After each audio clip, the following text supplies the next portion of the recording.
wabarakatuh. Perkenalkan, nama saya Muhammad Turfatan dengan nomor induk mahasiswa 2310911111006 dari program studi kedokteran program sarjana angkatan 2023 Fakultas Kedokteran dan Ilmu Kesehatan Universitas Lambung Mangkurat.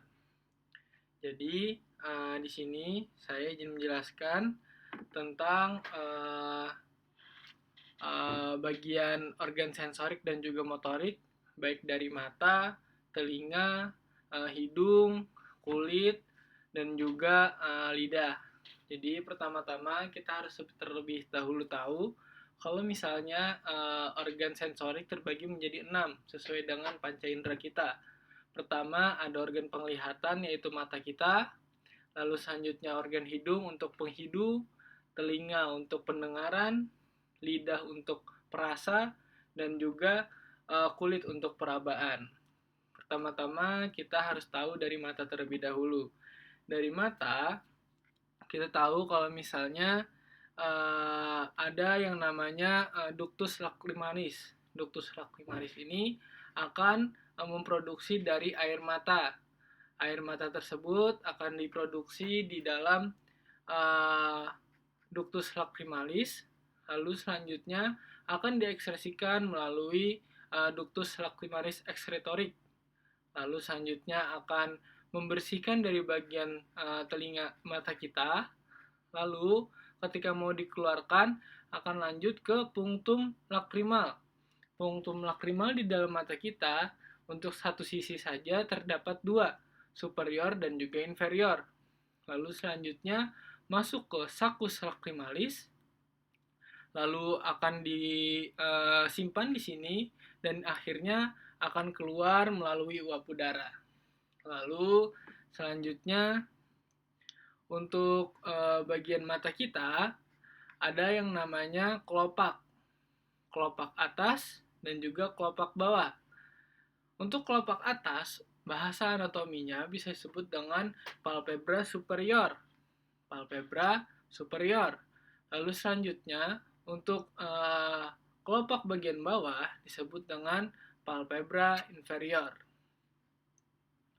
Di dalam kelopak mata ini akan terdapat suatu otot. Otot ini akan menggerakkan kelopak mata kita untuk mengedip. Pertama ada musculus palpebra superior, lalu di bawahnya ada musculus palpebra inferior. Lalu ujung dari mata bisa kita sebut dengan commissura. Untuk bagian yang ke tengah bisa disebut dengan commissura medial. Lalu bagian ke arah samping bisa disebut dengan commissura lateral. Ada commissura medial dan juga commissura lateral. Selanjutnya untuk bagian yang ada matanya ini, ada bagian hitam, itu disebut dengan iris. Di dalam iris ini nanti akan ada cekungan. Cekungan itu akan disebut dengan pupil. Pupil ini akan melebar jika mata kita dalam kondisi lingkungannya tidak terdapat cahaya atau bisa disebut dengan gelap. Maka pupil tersebut akan melebar dan juga daerah pupil ini akan terlihat menggembung. Selanjutnya, kalau misalnya di lingkungan kita terlihat terang, maka pupil ini akan menutup, seolah-olah pupil tersebut akan menggepeng. Pupil ini melebar dan juga menutup digerakkan oleh musculus sphincter pupilla. Lalu pada bagian yang tidak ada retinanya ini atau bisa disebut dengan iris, ada yang namanya yang putih-putih ini disebut dengan sklera. Lalu pada bagian atas dari mata ada ditemukan alis. Alis ini gunanya untuk menahan keringat yang keluar dari pori-pori rambut atas kita. Maka dari itu, mata kita tidak langsung mengenai air keringat tersebut. Air keringat tersebut jika langsung terkena mata, maka mata akan terasa perih. Maka itu gunanya dari alis mata. Lalu selanjutnya ada yang namanya bulu mata. Bulu mata ada di atas dan juga di bawah. bulu mata ini gunanya untuk supaya debu tidak mudah masuk ke dalam mata kita. Maka dari itu diciptakanlah yang namanya bulu mata. Lalu pada organ telinga kita ada yang namanya musculus tensor timpani. Musculus tensor timpani. Pertama-tama kita harus tahu terlebih dahulu. Di dalam telinga kita terdapat 3 tulang yang namanya malleus, os malleus, lalu dilanjutkan dengan os incus, lalu dilanjutkan oleh os stapedius. Os malleus, incus, dan juga stapedius. Pertama-tama, ketika gelombang udara membawa impuls getaran suara masuk ke dalam organ telinga bagian luar dari meatus acousticus externus, lalu selanjutnya masuk ke bagian telinga, lalu getaran tersebut akan menggetarkan dari membran timpani. Lalu selanjutnya membran timpani tersebut akan bergetar, menggetarkan yang namanya os malleus. Os malleus tersebut akan dihantarkan lagi ke os incus. Os incus akan menggetarkan lagi yang namanya os stapedius. Os stapedius akan masuk ke dalam oval window, menggetarkan perilim, cairan perilim yang ada di oval window. Jadi gunanya musculus tensor timpani ini akan berlekatan di os malleus dan juga membran timpani. Gunanya apabila getaran di dalam telinga kita terlalu tinggi, maka musculus tensor timpani akan meredam membran timpani dan juga os malleus untuk tidak over bergetar, supaya membran timpani dan juga os malleus kita tidak rusak. Lalu selanjutnya ada yang namanya os musculus stapedius. Musculus stapedius ini akan berlekatan dengan piramida eminens. Lalu musculus stapedius ini akan berlekatan dengan os stapedius. Maka dari itu, supaya getaran yang dihantarkan ke dalam telinga kita tidak terlalu bergetar, tidak over, maka diciptakan yang namanya musculus stapedius. Lalu di sini saya izin menjelaskan juga tentang persarapan sensorik dan juga motorik. Pertama-tama kita harus tahu terlebih dahulu sensorik itu apa dan juga motorik itu apa. Sensorik adalah bagian di mana ketika kita mendapatkan respon, pertama impuls memberikan impuls ke dalam reseptor di tangan kita. Lalu reseptor tersebut akan memberikan sinyal ke otak, itu disebut dengan sensorik. Lalu selanjutnya motorik itu apa? Motorik itu dari otak menuju ke efektor. Kita harus melakukan apa? Pertama-tama kita harus terlebih dahulu tahu apa yang namanya sistem saraf pusat dan juga sistem saraf tepi. Pertama, sistem saraf pusat terbagi menjadi dua. Sistem saraf itu terbagi menjadi dua. Ada sistem saraf pusat dan juga sistem saraf tepi. Sistem saraf pusat terbagi lagi menjadi dua. Ada yang encephalon, yaitu otak, dan juga ada yang namanya medula spinalis atau sumsum tulang belakang yang ada di dalam vertebra columna vertebralis. Lalu sistem saraf tepi adalah lanjutan dari sistem saraf pusat. Contohnya kalau misalnya otak ensefali, lanjutannya apa? Nervus cranialis. Lalu kalau misalnya ada yang namanya sumsum tulang belakang atau bisa disebut dengan medula spinalis, lanjutannya apa? Nervus spinalis. Kita akan membahas di sini nervus cranialis. Nervus cranialis ini terbagi lagi menjadi 12. Yang pertama, ada yang namanya nervus olfactorius. Nervus olfactorius ini gunanya untuk penghidu. Dia berada di bulbus olfactorius. Ada di bawah dari basis cranii, di basis cranii. Ada yang namanya lamina et foramina, cribrosa, osis ethmoidalis. Di situ tempat nanti bulbus olfaktorius berada. Maka dari itu, ketika kita mencium zat kimia, maka masuk ke dalam hidung kita, kita merasakan ini adalah bau busuk, ini adalah bau wangi, ini bau harum, karena ada yang namanya nervus pertama, nervus olfaktorius. Lalu selanjutnya yang kedua, nervus opticus. Dari namanya aja ada yang namanya optik. Optik berarti berhubungan dengan mata. Nervus opticus berfungsi untuk penglihatan. Maka dari itu dari nervus opticus ini, apabila ada gangguan, maka pasien tersebut tidak bisa melihat. Berarti ada gangguan di nervus kedua, nervus opticus. Yang ketiga, ada yang namanya nervus oculomotorius.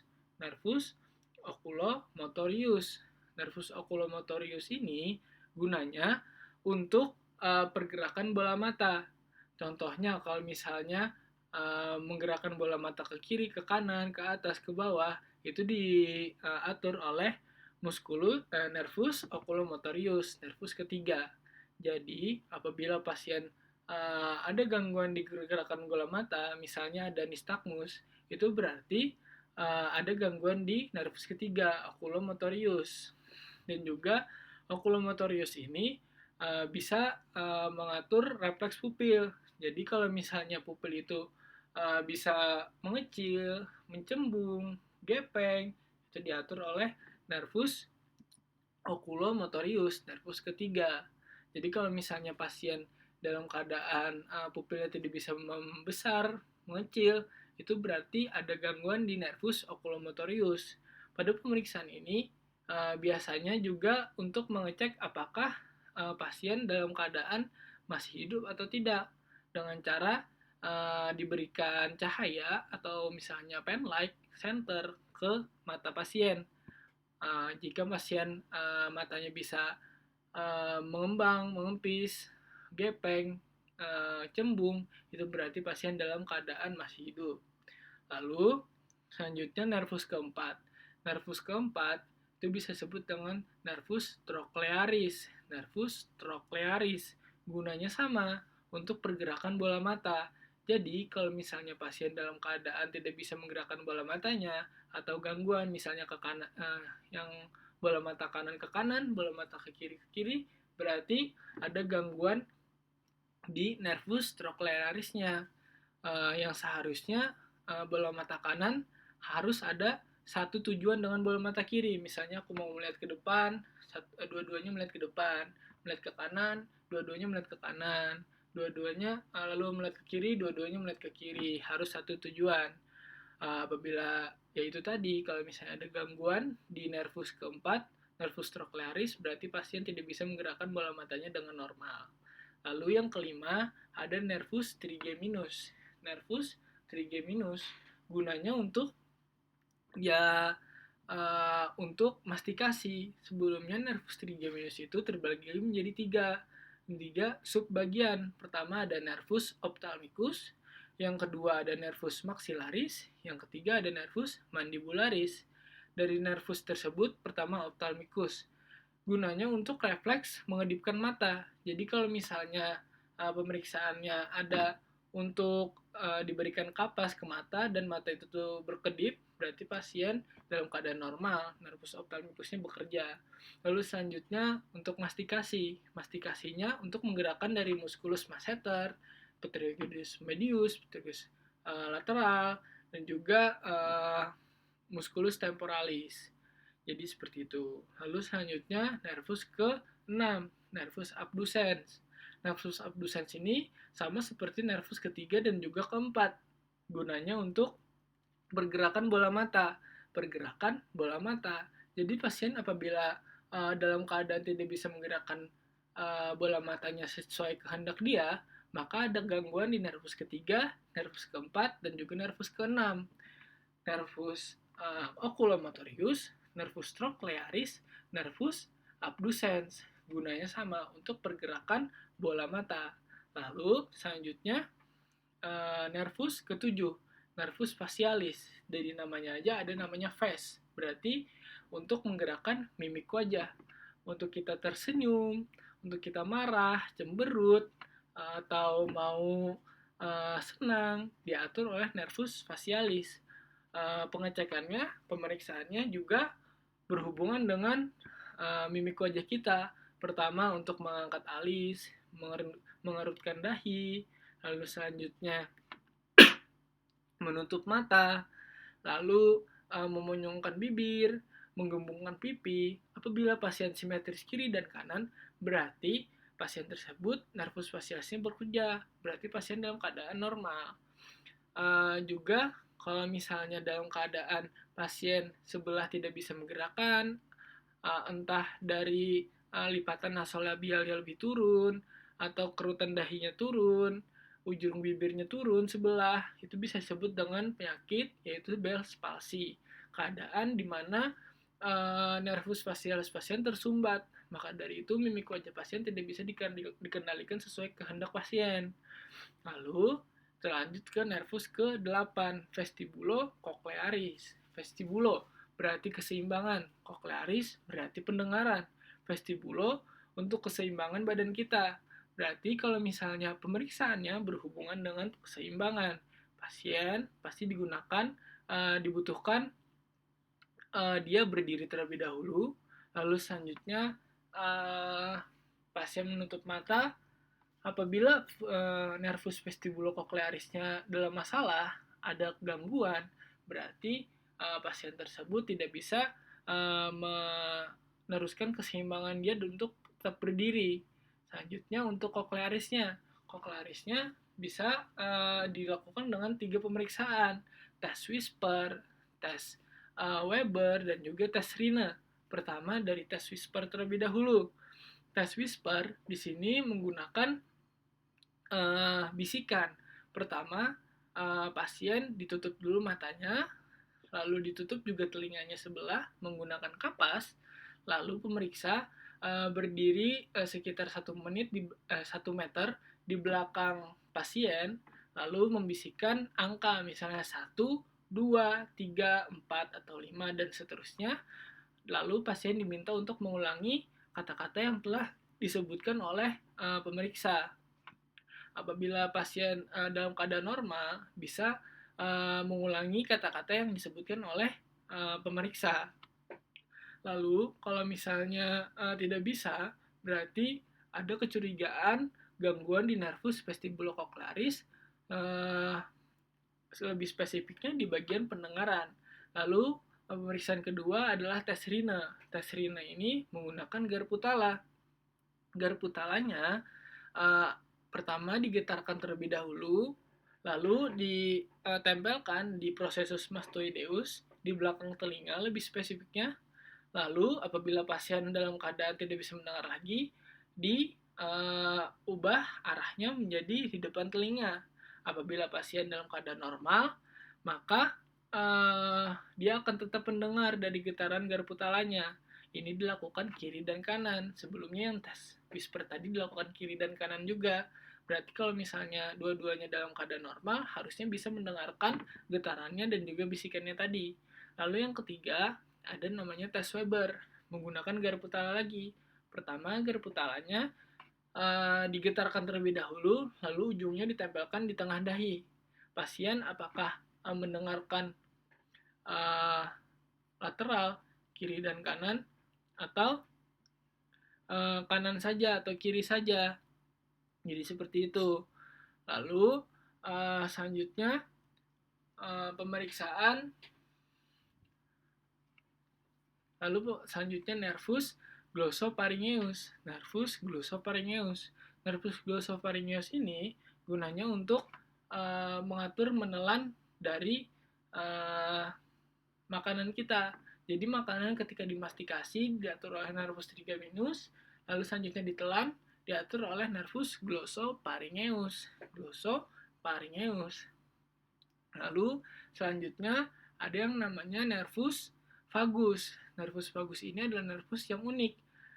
Selain dia nervus terpanjang yang ada di dalam tubuh kita, nervus cranialis terpanjang, lalu dia itu adalah pengatur sistem parasimpatis. Nervus vagus akan mengatur dari sistem pencernaan, pernapasan, semuanya akan diatur oleh nervus vagus. Nervus vagus nanti karena dia salah satu sistem saraf simpatis, maka dari itu sifatnya fight or flight. Jadi ada hubungannya ketika kita dalam keadaan terancam atau keadaan rileks. Jadi nervus vagus akan berubah-ubah sifatnya.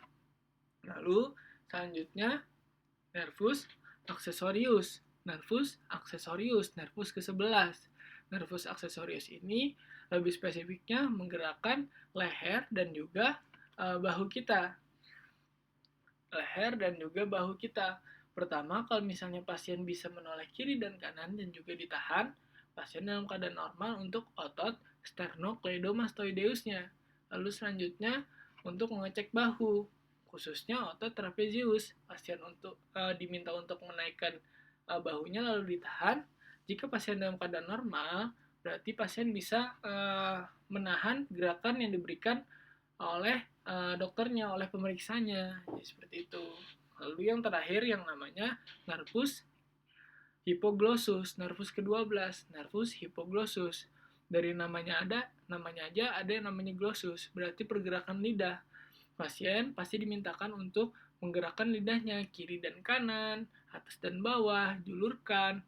Bila tidak ada defisiasi dari lidah, pasien dalam keadaan normal. Lalu kita lanjut ke sistem sensorik dan juga motorik. Sensorik terlebih dahulu. Sensorik berarti dari reseptor menuju ke otak, terbagi menjadi 3. Ada yang namanya dari reseptor menuju ke medula spinalis menuju ke talamus, dan talamus menuju ke korteks sensorik. Berarti dari reseptor ke medula spinalis menuju ke talamus, dan yang terakhir dari talamus menuju ke korteks sensorik. Lalu untuk motoriknya terbagi menjadi 2. Ada yang namanya tractus pyramidalis, dan yang kedua ada yang namanya tractus extrapyramidalis. Tractus pyramidalis berarti melewati dari batang otak ini. Untuk extrapyramidalis berarti di luar dari batang otak ini. Batang otak terlebih dahulu terbagi menjadi 3. Ada yang namanya midbrain, pons, dan juga medula oblongata. Midbrain bisa disebut dengan mesencephalon, pons, dan juga medula oblongata. Pertama, tractus pyramidalis terbagi lagi menjadi 3. Ada yang namanya corticomesencephalic, yang kedua ada yang namanya corticobulbar, dan yang ketiga ada yang namanya corticomedula spinalis. Pertama, dari corticomedula spinalis terlebih dahulu. Corticomedula spinalis itu akan mengalirkan dari korteks menuju ke medula spinalis. Dari korteks menuju ke medula spinalis. Berarti dia akan melewati mesencephalon, melewati pons, dan terakhir akan melewati medula oblongata. Di medula oblongata akan disilangkan. Nama persilangan itu disebut dengan decussatio pyramidum. Lalu selanjutnya maka akan terjadi kontralateral. Otak kanan akan mengatur kanan kiri, lalu selanjutnya otak kiri mengatur tangan kanan. Lalu selanjutnya corticobulbar, tractus corticobulbar. Dari namanya aja, dari korteks menuju ke bulbar, bagian pons dan juga medula oblongata. Pertama dari pons terlebih dahulu, berarti dia dari korteks menuju ke mesencephalon, lalu ke pons dan medula oblongata. Sampai situ saja. Dia akan mengalirkan dari nervus 5, 7, 9, 10, 11, 12. Cara menghafalnya terlebih dahulu, kita harus tahu dari nervus ke yang mesencephalon dulu. Kita jelaskan dari corticomesencephalon. Cortico berarti dari korteks menuju ke mesencephalon. Dia gunanya untuk pergerakan bola mata. Nervus 3, 4, 6 berarti untuk mengatur area Brodmann 8, pergerakan bola mata. Lalu selanjutnya Untuk nervus 1 dan 2 tidak melalui traktus, karena nervus 1 langsung ke bulbus olfaktorius, nervus kedua langsung ke bagian mata, nervus olfaktorius dan juga nervus opticus. Lalu selanjutnya nervus 3, 4, 6 akan dilewatkan melalui traktus kortikomesencephalic. Kortikomesencephalic untuk mengatur area Brodmann 8 terhadap pergerakan bola mata. Lalu kortikobulbar akan melewati sisanya 5, 7, 9, 10, 11, 12, 13 sampai 12. Mengapa 8 tidak ada? Karena 8 ini akan sebagai sensorik. Jadi seperti itu. Akan kita ulang lagi sebagai kesimpulan. Pertama, dari mata terlebih dahulu. Mata terbagi jadi dua kelopak, ada yang namanya palpebra superior dan juga palpebra inferior. Di bagian superior ada yang namanya musculus palpebra superior. Lalu di bagian matanya, bulbus oculi, ada yang namanya iris. Lalu di tengahnya ada yang namanya pupil, celah dari iris. Pupil ini akan menggembung dan juga menggepeng sebagai aturan dari cahaya yang masuk. Apabila cahaya kurang, dia akan melebar, menggembung. Lalu kalau misalnya cahayanya terang, dia akan mengecil atau menggepeng. Lalu di dalam mata ini terdapat retina sebagai reseptornya untuk sel spesifiknya, yaitu sel batang dan juga sel kerucut. Sel batang gunanya untuk mengatur gelap terang, kalau sel kerucut gunanya untuk pengaturan warna. Lalu ada alis sebagai penghalang dari air keringat yang diturunkan oleh pori-pori rambut atas. Lalu juga ada bulu mata untuk menghindari debu untuk masuk ke dalam mata kita. Lalu ujungnya ada komisura lateral, komisura medial. Lalu dari glandula lacrimarisnya untuk memproduksi air mata akan dikeluarkan melalui ductus lacrimaris excretorius, akan keluar menuju ke mata, lalu selanjutnya akan keluar melalui punctum lacrimal superior dan inferior, lalu disimpan di sakus lacrimal, dan akhirnya nanti akan dihembuskan melalui uap udara. Selanjutnya dari telinga ada yang namanya 3 otot, 3 tulang, malleus, incus, dan juga stapes. Gunanya untuk penggetaran dari telinga kita. Berarti ada yang berfungsi untuk meredamnya, yaitu musculus tensor tympani untuk meredam dari membran timpani dan juga malleus, dan juga musculus stapedius untuk meredam ostapediusnya. Mungkin sekian dari penjelasan saya. Apabila ada kekurangan mohon maaf. Wabillahi taufiq wal hidayah. Saya ucapkan terima kasih untuk mendengarkan. Wassalamualaikum warahmatullahi wabarakatuh.